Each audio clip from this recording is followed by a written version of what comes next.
How we doing, guys? Jay's the Boxing Fan with just some final thoughts ahead of the rematch tonight between Benn and Chris Eubank Jr.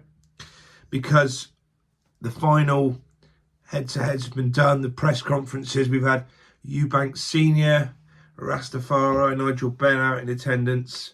We had Eddie Hearn with his cue cards as his sort of novel way of not being allowed to talk by Chris Eubank Jr, of course, in the previous conferences, which perhaps gives an idea as to who's really funding this thing and the influence of the Saudis involved in this, where Hearn's having, as the promoter of Benn, is having to resort to that. But the talking's all been done now in the final weigh-ins as well, which were quite eye-opening, really, quite surprising, quite different. Not what wasn't different was the way that Eubank Jr is having to make the weight. He's posted videos again in sweatsuits, mummified in saunas again. But certainly what we did see at the weigh-in yesterday, he's actually come in a pound under the weight limit and 2 ounces lighter than Benn, and he was even lighter than Benn by a couple of pounds at the ceremonial weigh-in last night. So that is surprising. That is surprising. I wasn't expecting to see that. Perhaps an indication that Eubank Jr has done the weight more gradually this time. He's perhaps not had to cut so much late on, and then not that rehydration clause this morning, which we'll wait to see what happens, is perhaps not a factor, or if he's limited to 10 pounds over the 160 weight. So, you know, it perhaps shows us that he has, as I say, done that weight more gradually. I thought last time, I do think he looks a lot healthier for it. I thought last time it was in the sort of the days before where Eubank was looking really sort of emaciated, really, and I did start to sort of worry at that stage. And I know people will say, look, he's a middleweight, he's always been a middleweight, he's agreed to the weight. But I think in an ideal world, given his age, 36-year-old, and at the stage of his career, you would like to think that he'd have built into a weight division where he wouldn't be having to make those weight cuts. And I know that they go on, but I just feel for younger fighters, I mean, and as you get older, it can't be good for you, for your health, to be having to sort of cut all that water. Eubank, don't get me wrong, he looks, there's not an ounce of fat on him. He looks lean and ripped to the bone. But like I say, I just wonder if that weight class is where he ideally would like to be at this stage of his career, or whether if he was up at super middle or 168, he just wouldn't be having to make those sacrifices. And it is a bit of an odd one, really, because we know that this is that middleweight class that both fighters are finding themselves trying to fit into, with Eubank boiling himself down seemingly, and of course Benn building into it. And Benn has weighed in for this one 3 pounds heavier than he did for the last one. He was 156 before, and he weighed in at 159, and you know, you can see he sort of put some muscle on. He into that sort of stature. He almost looks more like a sort of bodybuilder now, with that thick set, those legs and all that extra muscle. But I just wonder how effective he'll be going, you know, with that frame and putting all that muscle into that stature. I mean, he's supposedly talking about going back down to welterweight after this fight, you know, and you then have to try and trim a lot of that muscle back off. I would probably think that 154 might be a more suitable weight division for him going forward. So it remains to be seen. Obviously, all there is now, the talking's been done, is for them to get it on, and I think this fight tonight is going to tell us a couple of things.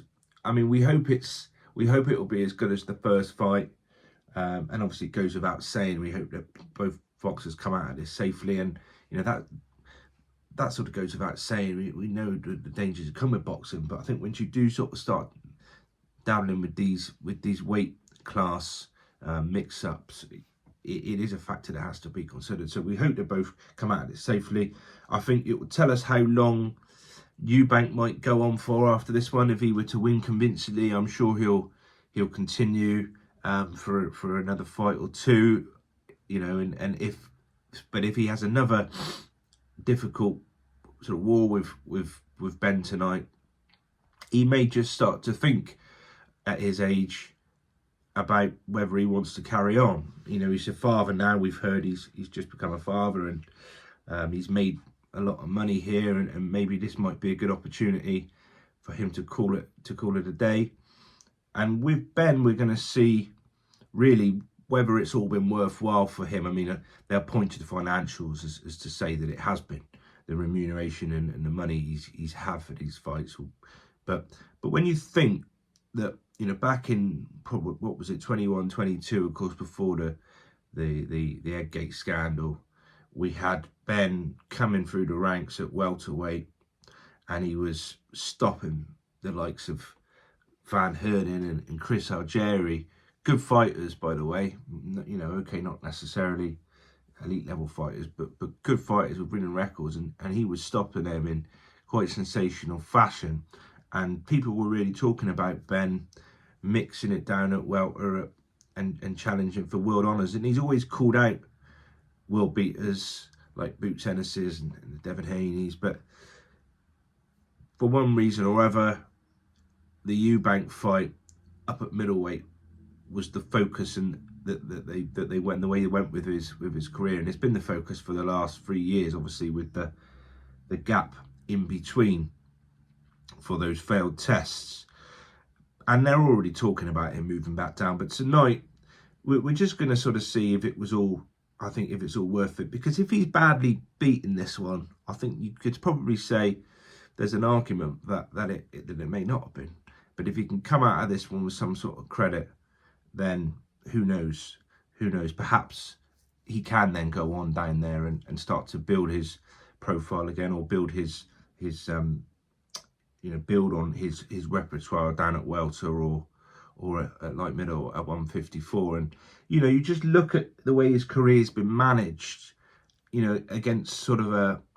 So I think of someone like Fabio Wardley as someone whose career has been almost perfectly managed. He's obviously, we know he crossed over from the white collar scene, not a massive amateur experience, but right the way through his professional career, when he started off with Matchroom before moving to Queensbury, he's sort of gone up through the levels, hasn't he? And we've sort of seen him, we see him establish himself at British level, beating Fraser Clark, and then obviously more recently he went in with world fringe level in Joseph Parker, tick that box, and now he'll move up to elite level is the next level for him. And obviously he had the earlier fights with the journeymen as well. And so that's a career that I look at in terms of how it was managed, and you sort of compare that with Conor Benn, who as I say was sort of forced up into this Eubank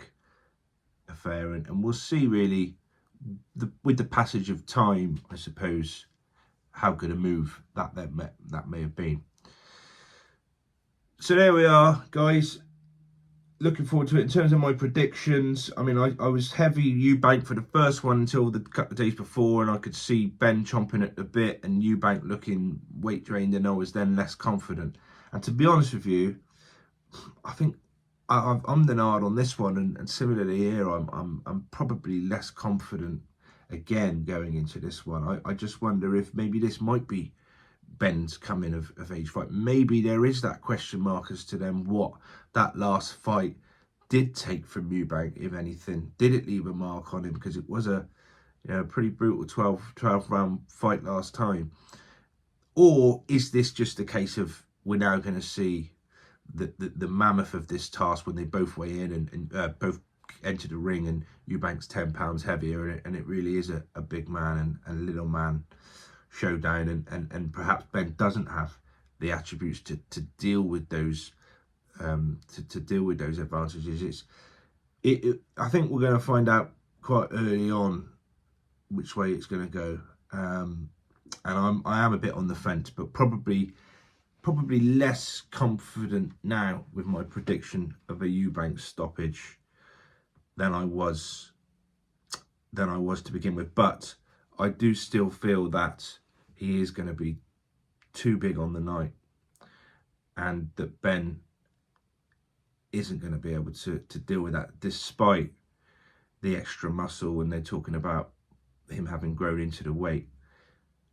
I just don't think he's got the armoury to deal with what Eubank's going to put on him. That's my prediction, but we shall see. I still think it ends in a stoppage, a kind of Eubank Jnr win, and that's how I think it will go. And you know, in some ways, the build up to this fight hasn't quite been what it was for the last one. In some ways, you do think if Benn had won that last fight and Eubank had then said it was a weight issue, and perhaps that was a way to build this rematch, because Eubank won that last fight and Benn's going in with him, and some people feel that was his chance to beat him, and that you're now going to see a better version of Eubank. I think that's perhaps why this rematch hasn't quite had the intrigue that the first fight did. But that said, I'm sure that there'll still be plenty of people tuning in to see which way it goes. On the undercard, just a point on that. I thought the weigh-in with Kurt Scobie and Adam Azim was quite interesting. That sort of built a bit of intrigue for me on that one. I did have a look at Kurt Scobie. They're fighting for a WBO Intercontinental at 140 pounds. And Kurt Scobie, he's quite a unit, isn't he? And he was sort of waving his hand in Adam Azim's face, trying to rile him up. But he hasn't really beaten anyone. He's got some good knockouts, a lot of knockouts on his record, but he hasn't really beaten anyone of note, or anyone with a sort of a winning record. So I'd be interested to see how that one goes. But looking at Scobie, he does look like a bit of a problem. But looks can be deceiving, as we know. And I'm sure Adam Azim, with all his skill, is going to do a job there. So just a bit of intrigue on that one, and obviously the other main fight that I'm looking forward to is going to be Catterall and Esserman. Anyway, guys, that's it from me.